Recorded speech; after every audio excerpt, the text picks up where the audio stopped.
Hi, it's Matt from the Rubik's Cube, and today I have an unboxing from thecubicle.us.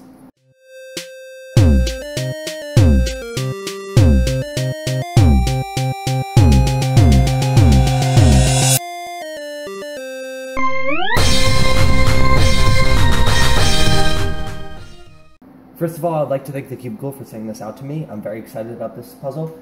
This is the QiYi Thunderclap 3x3. And it is a predecessor to the QiYi Bullfight. This is actually a New Island Phoenix, but however, the mechanisms of the Bullfight and the Phoenix are identical because this is just a rebranded Bullfight. And so I never was a huge fan of this cube. It had some catching problems to me, and I didn't like the sticker shades on the stickless puzzle, and I never really put in an effort to try to make it any better because I didn't like the turning, and I felt like the turning style didn't suit me well. But I am very interested to see how this new 3x3 will perform, so let's take a look at it.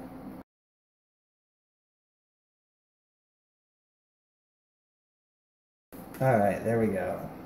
So here we have the box. This is actually a huge box. Oh my goodness. I mean, this thing is giant. And written all over the box is Mofengi.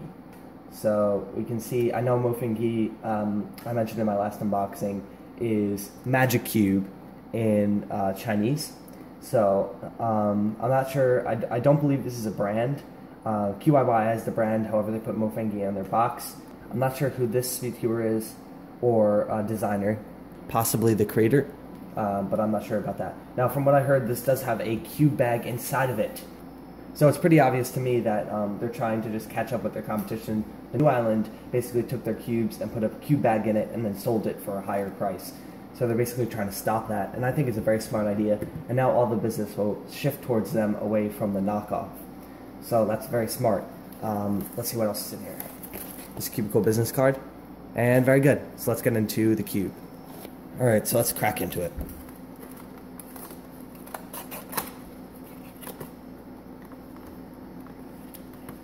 So here we have a pamphlet, and this looks very similar to the setup that New Island had with their Phoenix.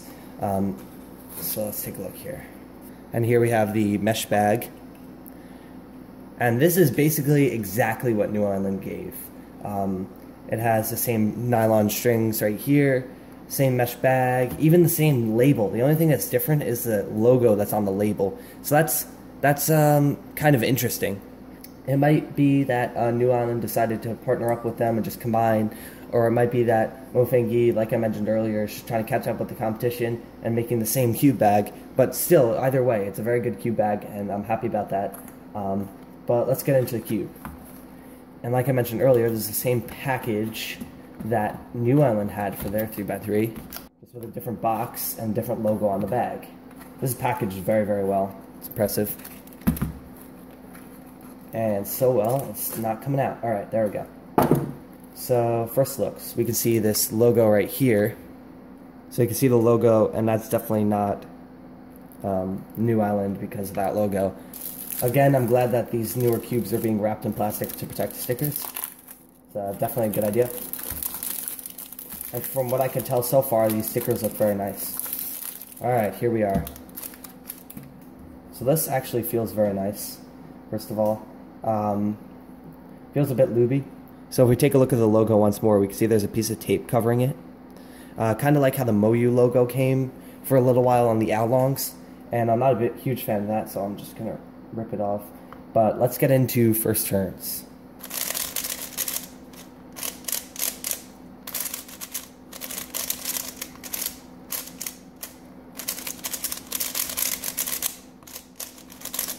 The cube feels very good. With first turns, it kind of feels like an Oolong to me, but maybe a bit blockier. It definitely has a Moyu sandy-ish feel, however it's not as sandy as Oolong was out of the box. But yeah, it's definitely speedcubeable out of the box, that's for sure.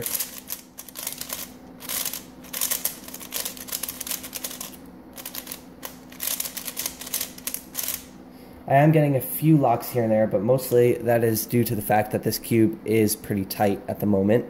Let's go into quarter cutting and see how it performs in that department. Alright, so going straight to 45, it doesn't seem to be doing that too easily, which is never a good sign. It does take a lot of force. Reverse. Reverse, however, is very, very nice. Almost no effort is needed. So that's very good. Yeah, so overall, I'm pretty impressed with this so far. Alright, so let's take a look at the mechanism. So we can see the pieces here, and this is a very basic corner design. Has a very thin stock, as you can see there, but no other really important features. And take a look at the edges. It seems similar to that of many different types of speed cube edges today. We have multiple anti-pop mechanisms in there. So I like the feel so far, so it passes that test. But let's take a look at corner twisting. I definitely could see corner twisting might be a problem because there's no like anti-corner twist mechanism like something like the Hualong would have, where it has those hollowed out corners that prevent, and boxed off corners that prevent the cube from corner twisting. And as for pops, I don't see that being a problem. The cube feels very stable.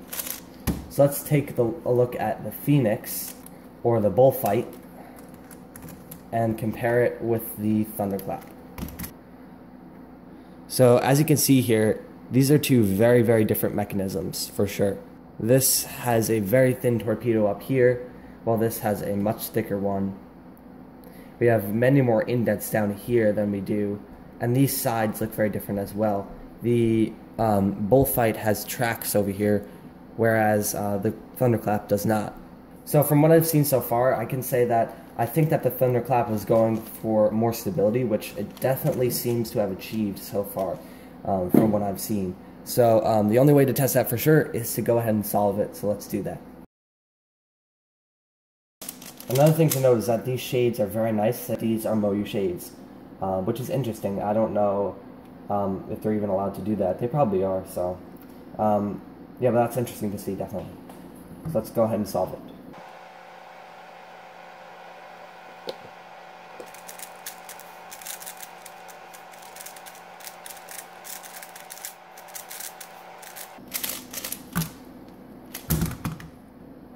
Alright, so you see I kind of messed up there at the end, but I got a 23, which is about average for me. And so I think that mess up at the end shows you that it does have a few catching problems. That's where I lost control of it. It is a very, very stable puzzle, but those few catching problems can cause some difficulties when you're doing fast TPS. I believe that can be fixed pretty easily. Just loosening the cubes seems as though it might help. So that's what I will be doing in the review, and then I'll go over that problem once again and see if it was solved or not. But yeah, so far I'm very impressed with this puzzle.